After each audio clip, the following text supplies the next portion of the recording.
जय श्री राम। हमारे मर्यादा पुरुषोत्तम प्रभु श्री राम के ऊपर लोग सवाल उठाते हैं और ये वही लोग सवाल उठाते हैं जिनके धर्म का कोई पता नहीं। अब उनका मैं नाम नहीं लूँगा, नहीं तो कमेंट में गालियाँ भी दे सकते हैं।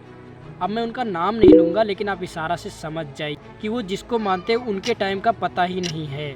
लेकिन हमारा सनातन धर्म इतना महान है कि जब अंग्रेज चड्डियाँ पहनना नहीं सीखे थे तब हमारे देश में साइंस की बड़ी खोज हो चुकी थी। तो सबसे पहले समझते रामचरितमानस में प्रभु श्री राम का जन्म किस प्रकार बताया गया है। जैसा कि हम सभी को पता कि आज के टाइम पर हम सभी को आधार कार्ड की जरूरत पड़ती है, क्योंकि आधार कार्ड के हिसाब से हमें ये पता चलता है कि इस दिन इस बच्चे का जन्म हुआ था, इतने तारीख को हुआ था, और इसी को जन्म कुंडली भी कहते। लेकिन पहले के टाइम पर ग्रह और नक्षत्रों को देखकर और तारीख डेट को देखकर तब उसकी कुंडली बनाई जाती थी, और कुछ इसी प्रकार हमारे प्रभु श्री राम का जन्म लिखा हुआ है। तो सबसे पहले हमें समझना होगा ग्रीन बीच को। आखिर ग्रीन बीच होता क्या है। जैसा कि हम सभी को पता है, पश्चिम से पूरब की तरफ पृथ्वी हमेशा चक्कर काटती रहती है और इसके कारण समय हमेशा अलग अलग होता है। जैसे भारत में 11 बजे, वहीं यूएसए में 1:30 है। वहीं बात करें इंग्लैंड की तो 5:30 होती है। जापान की बात करें तो 2:30 होती है। कुछ इसी तरह से हर जगह पर अलग अलग टाइम होता है। तो ये तो हो गया ग्रीन बीच का मतलब। अब बताता हूँ कि रामचरितमानस के हिसाब से पूरे ग्रह और नक्षत्रों को मिलाकर राम का जन्म कब हुआ था। जैसा कि मेष राशि में सूर्य था, मकर राशि में मंगल था,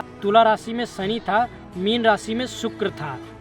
और जब नासा ने हमारे प्रभु श्री राम की जन्म कुंडली को पेनेटोलियम गोल्ड सॉफ्टवेयर में डाला तो 5114 BC की डेट निकल आई।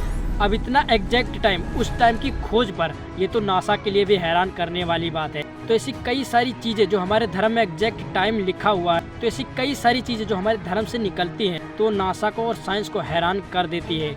और ये चीज़ बाहर देश वालों को हैरान कर देती है कि इतना एग्जैक्ट टाइम, जबकि उस टाइम पर घड़ी भी नहीं था, और इतना एग्जैक्ट टाइम प्रभु श्री राम की कुंडली कैसे बता सकती है। और ना ही ग्रहों को देखने के लिए दूरबीन था। तो उस टाइम पर हमारे वैदिक ऋषियों मुनियों को इतना टाइम का ज्ञान कैसे होता था, इतना ग्रहों का ज्ञान कैसे होता था। इसका मतलब जो आज अंग्रेज कर रहे हैं उसको हमारे धर्म ने पहले ही कर छोड़ दिया। अगर यही धर्मों की किताब हमें पहले पढ़ने को मिल जाती तो आज हमारा भारत कहाँ से कहाँ होगा।